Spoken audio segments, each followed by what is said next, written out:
All right, let me tell you this last thing. So my husband does work for that big mobile home company, and he has worked for them for over 25 years, and it's been a blessing to our family. But one of the perks there that they give us is they send us on these trips, unbelievable trips, all over the world. And I've loved them, and it's been wonderful, but a little stressful at the same time, because most of the time it's somewhere tropical, and that's in late January, early February. But sometimes it'll be like Alaska, somewhere like that. Sometimes it's been overseas, but say, for instance, Alaska, and we sign up for excursions before we go. And let me tell you, I don't mind an excursion. I want to go and kiss a husky puppy in the mouth. Do that. But oh no. Everybody that goes signs up for these scary excursions.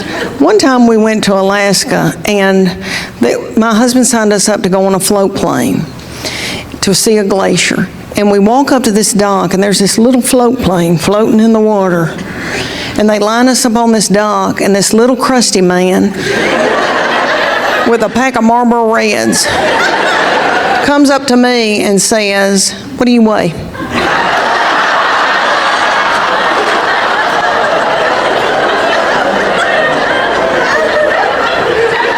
And I lied.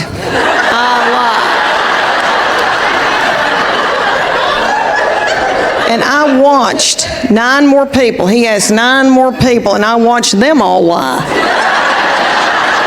And I thought, oh my Lord, we're going to go down.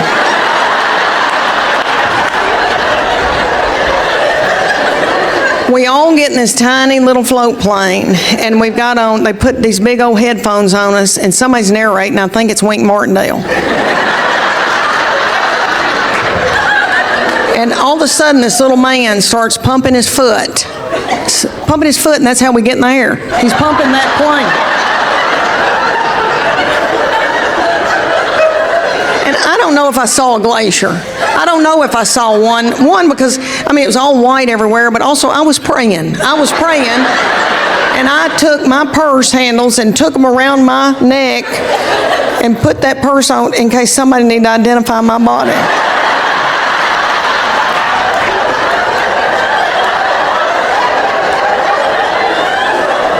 There was another time that we went to Alaska, and my husband signed us up for the largest zip line in North America.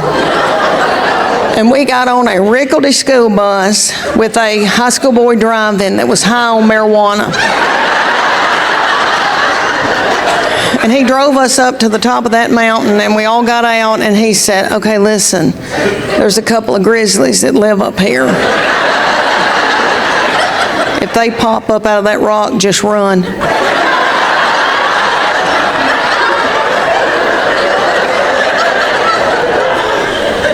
All right, let me tell y'all that being from Adams, Tennessee, we went on vacations, but my mom and dad had a farm. They still have their farm, and they raised me and my sister, put us through school. They had a meat processing plant, and they did everybody's meat in Middle Tennessee and Kentucky, and so they worked like Trojans. So we went on vacations, but it was, we couldn't go far most of the time, but we'd go to Florida every once in a while, and most of the time we'd go to Gatlinburg, because my little daddy loves Gatlinburg, and he still loves it. And I try to take him when I can. And this is the one memory they have of me growing up, and they bring it up every Thanksgiving and Christmas. And they say, "Remember when we were in Gatlinburg and Liam was 18 months old and ate that cigarette butt off the ground?"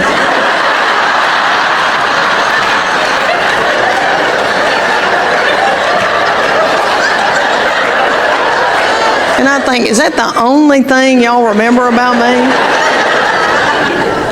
So I had never been on these kind of trips that I'm talking about. So most of the time these trips are somewhere tropical, and that's all wonderful. And I don't mean to sound that I'm not grateful for it, but that means that I've got to go and try on a bathing suit in the dead of winter before the end of January, early February, and I'd rather take a bullet. And I'm sure there's some girls here tonight that love to try on a bathing suit in the dead of winter. But us East Tennessee girls like to eat pork sausage.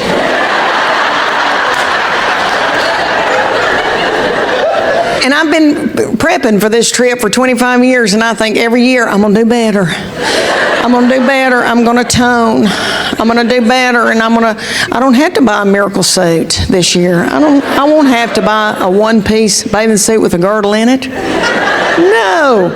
And don't ever buy a lavender one. Okay.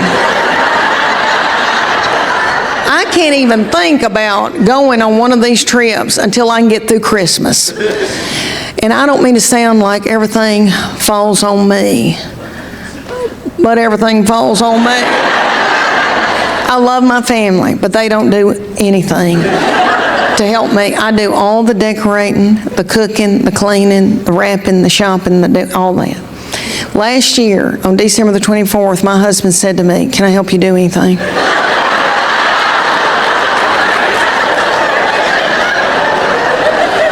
And I said, "I'm going to beat you to death." And I can't think about this trip because I got to get ready for Christmas, and I get so torn up that I want to take to the bed. I want to take to the bed, but I can't take to the bed because if I take to the bed, nobody's going to have Christmas. And in my twisted mind, I think, oh, I can lose 40 pounds in 4 weeks. Yeah, I'll be all right. I can just do Weight Watchers again because that's been so successful for me.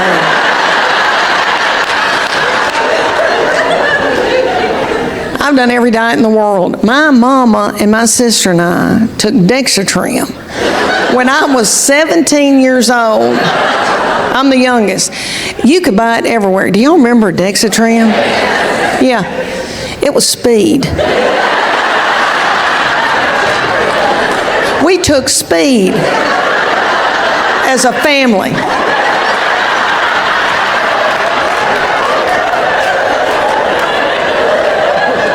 We would take Dexatrim and our heads would itch and we'd fight in the yard.